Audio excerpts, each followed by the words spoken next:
नमस्कार दोस्तों, मेरा नाम है राहुल और आप देख रहे हैं हमारा YouTube channel BEd lesson plan. आज हम कक्षा 9 के लिए विज्ञान विषय का लेसन प्लान लेकर आए हैं, जिसका प्रकरण है परमाणु मॉडल, जो कि रसायन विज्ञान से संबंधित है। लेसन प्लान के फॉर्मेट में सबसे पहले पाठ योजना संख्या सबसे ऊपर लिखेंगे, उसके बाद संस्था का नाम जहाँ पर भी आप इंटर्नशिप के लिए जाएंगे, और उसके बाद ब्लॉक्स बनाएंगे जिसमें ब्लॉक में दिनांक, कक्षा, वर्ग, विषय, उप विषय, कालांश और अवधि लिखेंगे। प्रकरण में परमाणु मॉडल सामान्य उद्देश्य पूर्वत लिखा हुआ है, क्योंकि 5 लेसन के प्लान के बाद हम सामान्य उद्देश्य को पूर्वत लिख देते हैं, क्योंकि सामान्य उद्देश्य किसी भी विषय के लिए सेम ही होते हैं। तो इसको मैं ओरली बोलता हूँ, जैसे कि छात्रों में वैज्ञानिक दृष्टिकोण का विकास करना, ये पहला है। फिर दूसरा है छात्रों में अन्वेषण शक्ति का विकास करना। तीसरा है छात्रों में विज्ञान के प्रति रुचि का विकास करना, छात्रों की मानसिक शक्ति का विकास करना। और पांचवा है छात्रों को विज्ञान की उपयोगिता समझाना। छठा है छात्रों को विज्ञान के नियमों एवं तथ्यों का ज्ञान कराना। उसके बाद विशिष्ट उद्देश्य किसी भी प्रकरण के लिए विशिष्ट होते हैं। तो परमाणु मॉडल के लिए विशिष्ट उद्देश्य पहला है ज्ञानात्मक, तो छात्र विभिन्न परमाणु मॉडलों के बारे में ज्ञान प्राप्त कर सकेंगे। दूसरा है अवबोधात्मक, तो छात्र परमाणु मॉडल को समझ सकेंगे। तीसरा है कौशलात्मक, तो छात्र परमाणु मॉडलों को जानने तथा इलेक्ट्रॉन, प्रोटॉन, न्यूट्रॉन के वितरण में कुशलता प्राप्त कर सकेंगे। चौथा है अनुप्रयोगात्मक, तो छात्र परमाणु मॉडल से प्राप्त ज्ञान को अपने उच्च अध्ययन में प्रयोग कर सकेंगे। उसके बाद लेसन प्लान के फॉर्मेट में अगला क्रम जो है वो सहायक सामग्री का है। तो चार्ट पेपर पर थॉमसन के परमाणु मॉडल और रदरफोर्ड के परमाणु मॉडल का चित्र बना हुआ हम लेकर जाएंगे। शिक्षण विधि में व्याख्यान विधि, स्पष्टीकरण विधि। कक्षा 9 के लिए विज्ञान में व्याख्यान विधि सबसे प्रचलित विधि है। पूर्व ज्ञान में छात्र इलेक्ट्रॉन, प्रोटॉन, न्यूट्रॉन, अणु तथा परमाणुओं के बारे में जानते हैं।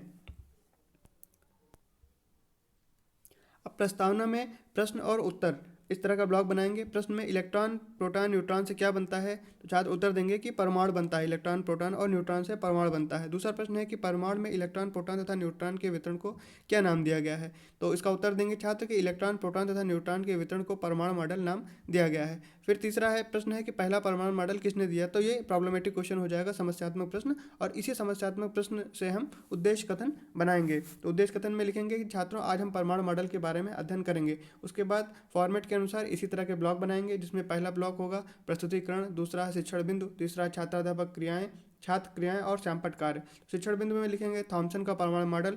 छात्राध्यापक क्रियाओं में किन कणों की खोज से ने डाल्टन के परमाणु सिद्धांत की धारणा को गलत साबित किया, तो छात्र क्रिया में लिखेंगे इलेक्ट्रॉन व प्रोटॉन की खोज ने।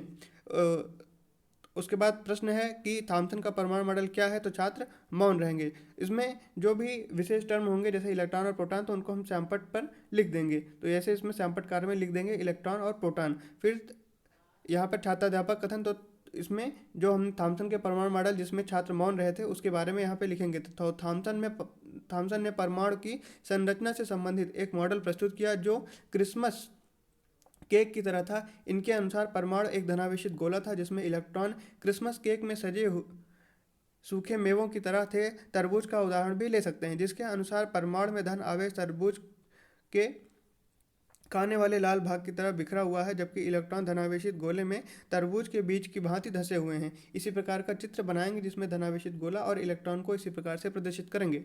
थॉमसन का परमाणु मॉडल। फिर थॉमसन के अनुसार परमाणु धनावेशित गोले का बना होता है और इलेक्ट्रॉन उसमें धंसे होते हैं। ऋणात्मक और धनात्मक आवेश परिमाण में समान होते हैं, इसलिए परमाणु वैद्युतीय रूप से उदासीन होते हैं। यद्यपि थॉमसन के मॉडल से परमाणु के उदासीन होने की व्याख्या हो गई, किंतु दूसरे वैज्ञानिकों द्वारा किए गए प्रयोगों के परिणामों को इस मॉडल के द्वारा समझाया नहीं जा सका। उसके बाद हम दूसरा परमाणु मॉडल देखेंगे, जिसको शिक्षण बिंदु में लिखेंगे रदरफोर्ड का परमाणु मॉडल। तो फिर प्रश्न करेंगे कि रदरफोर्ड का परमाणु मॉडल क्या है, छात्र मौन रहेंगे। फिर छात्राध्यापक कथन में, तो अर्नेस्ट रदरफोर्ड यह जानने के इच्छुक थे कि इलेक्ट्रॉन परमाणु के भीतर कैसे व्यवस्थित है। उन्होंने एक प्रयोग किया। इस प्रयोग में तेज गति से चल रहे अल्फा कणों को सोने की पन्नी पर टकराया गया। तो रदरफोर्ड ने सोने की पन्नी इसलिए चुनी क्योंकि वह बहुत पतली परत चाहते थे। सोने की परत 1000 परमाणुओं के बराबर मोटी थी। दूसरा पॉइंट लिखेंगे कि अल्फा कण द्विआवेशित हीलियम कण होते हैं, अतः यह धनावेशित होते हैं। चूंकि इनका द्रव्यमान 4u होता है, इसलिए ये तीव्र गति से चल रहे इन अल्फा कणों में पर्याप्त ऊर्जा होती है। यह अनुमान था कि अल्फा कण सोने के परमाणु में विद्यमान परमाणु कणों के द्वारा विक्षेपित होंगे। चूंकि अल्फा कण प्रोटॉन से बहुत अधिक भारी थे, इसलिए उन्होंने इनके अधिक विक्षेपण की आशा नहीं की थी। तो जो रदरफोर्ड का परमाणु मॉडल था, उसके परिणाम क्या आए कि तेजी से चल रहे अधिकतर अल्फा कण सोने की पन्नी से सीधे निकल गए। दूसरा परिणाम उनको मिला कि कुछ अल्फा कण पन्नी के द्वारा बहुत छोटे कोण से विक्षेपित हुए। और तीसरा था कि आश्चर्यजनक रूप से प्रत्येक 12,000 कणों में से एक कण वापस आ गया। निष्कर्ष क्या निकला इसका? तो इस प्रयोग के आधार पर परिणाम यह निकला कि परमाणु के भीतर अधिकतम भाग खाली है, क्योंकि ज्यादातर अल्फा कण बिना विक्षेपित हुए बाहर निकल गए। बहुत कम कण अपने मार्ग से विक्षेपित होते हैं, जिससे यह ज्ञात होता है कि परमाणु में धनावेशित भाग कम है। बहुत कम अल्फा कण 180 डिग्री पर विक्षेपित हुए, जिससे यह संकेत मिलता है कि सोने के भीतर परमाणु के भीतर बहुत कम आयन है। लक्षण क्या है कि परमाणु का केंद्र धनावेशित होता है, जिसे नाभिक कहा जाता है। और दूसरा है कि इलेक्ट्रॉन नाभिक के चारों ओर वर्तुलाकार मार्ग में चक्कर लगाते रहते हैं। अब रदरफोर्ड के परमाणु मॉडल की कमियां, तो कमियां हम शिक्षण बिंदु में लिखेंगे। फिर वर्तुलाकार मार्ग में चक्रण करते हुए इलेक्ट्रॉन का स्थायी होना संभव नहीं है। कोई भी आवेशित कण गोलाकार कक्ष में त्वरित नहीं होता है। त्वरण के समय आवेशित कणों से ऊर्जा का विकिरण होगा। इस प्रकार स्थायी कक्ष में घूमता हुआ इलेक्ट्रॉन अपनी ऊर्जा विकृत करेगा और नाभिक से टकराएगा। उसके बाद सैंपल सारांश इसी प्रकार दो ब्लॉक बनाएंगे, जिसमें प्रश्न और प्रत्याशित उत्तर लिखेंगे। तो जे थॉमसन ने परमाणु की संरचना किसके जैसे बताई थी? तो छात्र उत्तर देंगे जे थॉमसन ने परमाणु की संरचना तरबूज के जैसे बताई थी। दूसरा प्रश्न है कि सोने की पन्नी का पर प्रयोग किसने किया? तो सोने की पन्नी पर प्रयोग रदरफोर्ड ने किया। तीसरा प्रश्न है कि अल्फा कणों का द्रव्यमान कितना होता है? तो छात्र उत्तर देंगे अल्फा कणों का द्रव्यमान 4u होता है। निरीक्षण कार्य फॉर्मेट के अनुसार सैंपल सारांश के बाद निरीक्षण कार्य करेंगे। तो छात्राध्यापक द्वारा सैंपल सारांश को पुस्तिका पर उतारने का निर्देश देकर कक्षा में घूमकर निरीक्षण कार्य किया जाएगा। फिर पुनरावृत्ति प्रश्न पूछे जाएंगे। सोने की पन्नी कितने परमाणुओं के बराबर मोटी थी? फिर दूसरा प्रश्न है कि रदरफोर्ड के परमाणु मॉडल के क्या परिणाम मिले? तीसरा प्रश्न है कि रदरफोर्ड परमाणु मॉडल के 2 बिंदु बताइए। फिर गृह कार्य है, तो फिर रदरफोर्ड परमाणु मॉडल की 2 कमियां लिखिए और थॉमसन का परमाणु मॉडल लिखिए।